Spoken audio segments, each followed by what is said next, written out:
ambient flapping grand final ပွဲကြီးอ่ะဆိုရင်ဖြင့် ambient တစ်ခုလုံးရဲ့အနှစ်သာရတွေ player တွေရဲ့ micro တွေ individual တွေနောက်ပြီးတော့ကြီးစုသူပရိသတ်တွေကိုလည်း excitement ဆိုတဲ့ရသတွေအပြေးအဝပေးသွားခဲ့တဲ့ပွဲကောင်းတစ်ပွဲလည်းဖြစ်ပါတယ်။ Mobile Legends ဆော့တဲ့သူတွေအနေနဲ့ ambient flapping grand final ပွဲကြီးကိုမဖြစ်မနေကြည့်ရှုသင့်ပါတယ်။တကယ်လို့မကြည့်လိုက်အောင်ဆိုလဲကျွန်တော်ရဲ့ဗီဒီယိုလေးကိုအဆုံးအောင်ကြည့်သွားလိုက်ပါ။ Game 1မှာဆိုရင် Apple က second Titan fight ကို join လုပ်လို့ဒါမျိုးအစောကြီး record ထောက်ပြီးတော့အိမ်ပြန်လိုက်ပါတယ်။တာတယ်ကလည်းအပေါ်လမ်းမှာပေါ်သွားဆိုတော့ဒါမျိုးလမ်းလျှောက်သွားမယ်ဆိုလဲ enemy က vision မြင်ရမှာဆိုလို့ record ထောက်ပြီးတော့အိမ်ပြန်လိုက်ပါတယ်။ Apple က Titan team fight ကိုအစောကြီးကြိုရောက်နေရမလို့ဒါမျိုး position ကိုကြိုတက်ထားလိုက်ပါတယ်။ဒါကို Fnatic O နဲ့တတင်းလုံးကလုံးဝမသိပါဘူး။နောက်ဆုံးခါကျွံသွားပြီဆိုတာနဲ့ခါကိုဝိုင်းဖြတ်လိုက်ပါတယ်။အဲ့ခါဝိုင်းဖြတ်လိုက်ပြီဆိုကနေက King ကောင်ကဒီ Titan နားကိုလုံးဝခြေတလန်းမှမလန်းတော့ပါဘူး။ဒါမျိုး objective trade တဲ့အနေနဲ့ enemy ရဲ့ blue back ကိုပဲချက်ချင်းမြန်မြန်စားလိုက်ပါတယ်။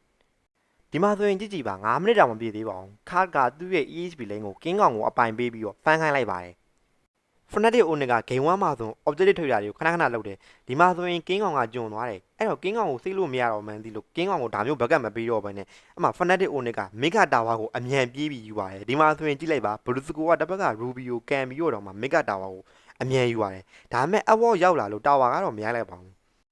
းလောပတ်တဲ့ရောက်ပြီဆိုရင် Aura ကလောဒန်နာကအရန်တော်ပါတယ်ဒီမှာဆိုရင်ကြည့်လိုက်ပါအပေါ်လင်းကခရီကိုသူတို့ကလိန်ရှင်းလို့ရရတာနဲ့မရှင်းသေးပါဘူးဘာလို့လဲဆိုတော့သူတို့ရဲ့ခရီထွက်လာအောင်စောင့်ပြီးမှအဲ့လိုကားတကားအပေါ်နဲ့ဗျာကားနကားပုံစံမျိုးနဲ့အပေါ်လင်းကိုခရီလွတ်လိုက်ပါတယ်ဒါကလောဒန်လိုက်တဲ့ပုံစံမျိုးပါပဲအပေါ်လိုင်းကလိန်ခရီကိုမရှင်းဘူးဆိုရင်အဲ့အပေါ်လိုင်းကခရီကတဖြည်းဖြည်းနိုင်သွားပြီးတော့မဂါတာဝါထိပါရောက်သွားပါလိမ့်မယ်ဒါကြောင့်မလို့ဒါမျိုးမဖြစ်ရလေအောင်ကင်းကောင်ကအပေါ်လိုင်းကလိန်ခရီကိုဖျက်ပြီးတော့မြန်မြန်ရှင်းမလိုက်ပါတယ်နောက်ပြီးတော့အောက်လိုင်းကခရီကိုလည်းကင်းကောင်ကမြန်မြန်ရှင်းလိုက်ပါတယ်။ဘာကြောင့်ကျွန်တော်ဒါကိုပြောနေရလဲဆိုတော့ဒီမှာရှင်းပြပါမယ်။သောနာကကင်းကောင်ရှင်းသွားတဲ့ခရီကိုဒိုမိန်းကအောက်လိုင်းကိုသွားပြီးရှင်းရပါတယ်။အဲ့လိန်ရှင်းနေတဲ့ vision လဲမြင်ကောစူပါပရင်းကကိုးထားတဲ့ edit RD နဲ့မသမန်းဖောင်ပြောင်းပြီးတော့လော်ကြီးကိုမြန်မြန်ယူပလိုက်ပါတယ်။အဲ့တော့တစ်ဖက်က aura နဲ့ဘာမှန်းတော့မသိလိုက်ပါဘူးလော့ကိုပေးလိုက်ရတာပါ။တကယ်ကိုကောင်းတဲ့ Fnatic O ရဲ့ lot decision making လို့ပြောရပါမယ်။ Game 1မှာဆိုရင် Aura ရဲ့ hero pick ကတော်တော်လေးကောင်းပါတယ်သူတို့က objective fight လိုချင်တာမလို့ဒါမျိုး objective အပိုင်ရနိုင်တဲ့ကောင်တွေကိုပစ်ထားပါတယ်နောက်ပြီးတော့ Blue Sco ရဲ့ခြောင်ကန်လို့မရအောင်လဲ Renegi ရဲ့ Ruby နဲ့ပြန်ပြီးတော့ထောက်ထားပါတယ် Fnatic O နဲ့ Battle ကို 5vs5 ခေါင်းတို့ပြီးချမယ်ဆိုရင်ဘလို့မအောင်မနိုင်ပါဘူးဘာလို့လဲဆိုတော့ Kera ကလည်း damage ကိုကောင်းကောင်းထိုင်ပြီးပေးလို့မရပါဘူးဒါကြောင့်မလို့သူတို့ကဆုံးဖြတ်လိုက်တယ်နောက်ဆုံးတော့ Battle မှာဆိုဒါမျိုး9ယောက် white ပြီးတော့ fight ပါတယ်နောက်ဆုံး card ဖန်ကန်လာရစီတိုင်အောင်တစ်ဖက်က Super Friend ရဲ့ဒါမျိုး sacrifice လုပ်ပြီးတော့အဲ့လိုဘက်လိုင်းကဝင်လာတာကြီးကတော်တော်ကောင်းသွားပြီးတော့ 5vs4 ကိုတော့မှဗတဲကိုနိုင်အောင်ပြန်ဆိုင်ပြသွားပါတယ်။ Game 1ကတော့ drop မတာခဲ့ပေမဲ့ player ရဲ့ individual တွေကတကယ်ကိုကောင်းနေရမလို့ Fnatic O နဲ့ပဲနိုင်သွားခဲ့ပါတယ်။ Game 2မှာဆိုရင် Aura ကဒါမျိုး UVE play style ကိုတည်လာခဲ့ပါတယ်။အဲ့တော့ UVE play style ဆိုတာက enemy အနေနဲ့ 5vs5 ချိန်ချဖို့ဆိုတာကတော်တော်လေးကိုခဲရင်ပါတယ်။ဒါကြောင့်မလို့ Fnatic O ကဒါကိုဘယ်လိုဖြည့်ရှင်းသွားလဲဆိုတော့နောက်ဆုံး last bit မှာ Blue Sco ရဲ့ friend ကိုထုတ်ပြီးတော့ဖြည့်ရှင်းသွားပါတယ်။ B-Trip Franco နဲ့တကောင်ချင်းဖြတ်ပြီးမှသူတို့ကဗဒယ်ဆိုင်မဲ့ပုံစံမျိုးပါ objective ဗဒယ်မဆိုင်ရင် Blue Sco ရဲ့ Franco ကဒါမျိုးဟိုသွဲပြီးတော့တကောင်ချင်းဖြတ်တဲ့ blaze တိုင်ကိုစပြီးတော့လုပ်ပါတယ်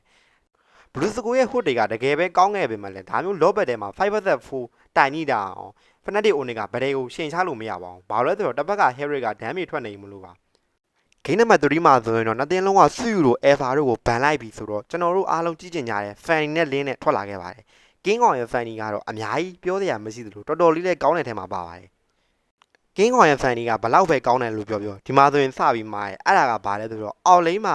သူကဒါမျိုးလော်လဲပေါ်နေတည့်ရသားနဲ့ဒိုမိန်းကိုဒါမျိုး straight ကပဲနဲ့မရတာကိုသွားပြီးတော့တတ်တယ်အဲ့မှာဒိုမိန်းတည်သွားလားဆိုတော့ဒိုမိန်းလည်းမတည်သွားဘူးအိုရာဘက်မှာကဂါဒိုကာချာတို့ edit တို့ဆိုတာကတစ်ဖက်က Fnatic O နဲ့အားလို့တိုက်ကြရဲထွက်ပို့ပြီးတော့မာတယ်နဘောကဒီမှာ 4.5k လောက်ကွာနေရသည့်တိုင်အောင်ဗဒယ်ကလိုက်ဆိုင်လို့ရတယ်အဲ့တော့ဒါမျိုးကင်းကောင်ရဲ့အမာဒီတစ်ချက်ကနေလော်ကြီးပေးလိုက်ရပြီးအားလီပိုင်းသူတို့တာတဲ့အရာတွေအကုန်လုံးကိုပေးလိုက်ရတာဂိမ်း3ကတော့ Fnatic O နဲ့နိုင်ကုန်နိုင်ရမှာဒါမဲ့ဆောနာကကင်းကောင်ရဲ့အမာဒီတစ်ချက်ကြောင့်ဒါမျိုးမော်စကိုက item တွေပြန်ထွက်သွားတယ်ဟိုဘက်က objective တွေပြန်ရသွားပြီးတော့ဂိမ်း3က aura ပြန်နိုင်သွားခဲ့တာ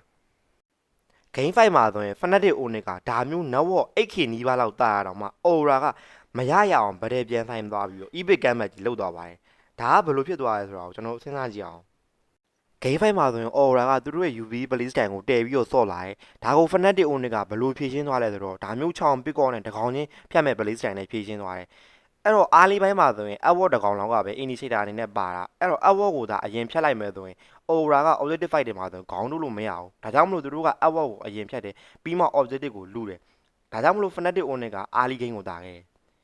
Fnatic Onyx အနေနဲ့ early ဘိုင်းမှာ feed ဆော့ထားနိုင်တာကြောင့် network က fight ခင်နဲ့လုံးဝကိုတာနေပါပြီဒီတပွဲနိုင်ပြီးသွားတာနဲ့သူတို့က champion ဖြစ်တော့မှာပါ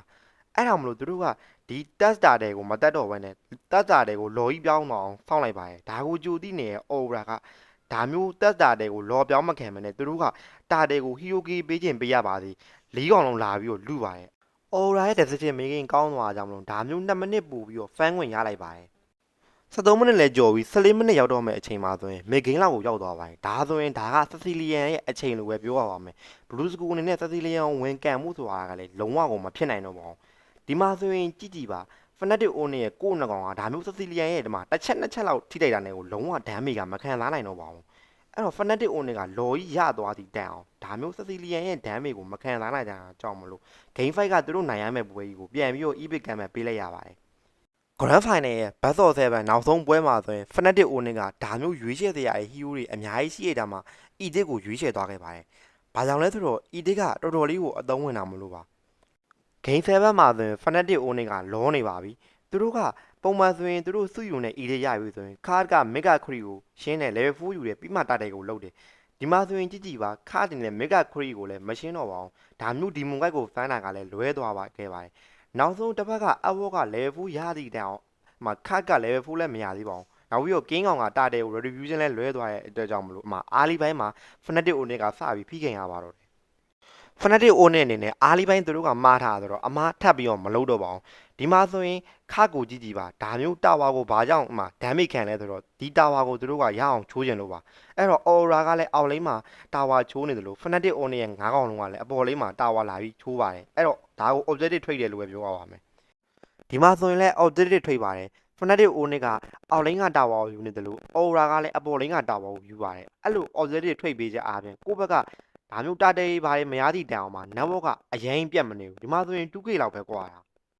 Fnatic Onyx ရဲ့ edit first pick ကဘလို့အလုပ်ဖြစ်လဲဆိုတော့ကျွန်တော်ပြပြပါမယ်ဒီမှာဆိုရင် Aura ကဒါမျိုး full log နဲ့တက်လာပါပြီအဲ့အချိန်မှာခါအနေနဲ့ maximum ပေါင်ပြောင်းပြီးတော့ log ကြီးကိုမြန်မြန်ရှင်းပေးတယ်ဒါနောက်ပြီးတော့ blue school စတန်နဲ့အချိန်စက္ကန့်ပိုင်းလေးတွင်မှာ you ကိုခါတကရအောင်တက်ပြီးသွားတယ်အဲ့တော့တစ်ဖက်ကကျွံလာတဲ့ Aura ကို Fnatic Onyx က Hyuki ၄កောင်လောက်ယူပေးလိုက်ခြင်းအပြင်ဒါမျိုးချန်ပီယံသူကြီးကိုလုံးဝသိမ့်လိုက်သွားတယ် Fnatic Onyx အတွက်လည်းတကယ်ကိုနိုင်ထိုက်တန်တဲ့နိုင်ပွဲလို့ကျွန်တော်ကတော့ထင်မြင်မိပါတယ် M6 မှာဆိုရင်လည်းအသင်းတိုင်းကစတောင်းလာပြီးဖြစ်တာမလို့အရင်ကတည်းကပို့ပြီးကြည့်ရတာအများကြီးပဲလို့ကျွန်တော်ကတော့ထင်မြင်မိပါတယ်ကျွန်တော်ဗီဒီယိုကတော့ဒီလောက်ပါပဲအဆုံးထိကြည့်ရှုပေးရတဲ့အတွက်ကျေးဇူးတင်ပါတယ်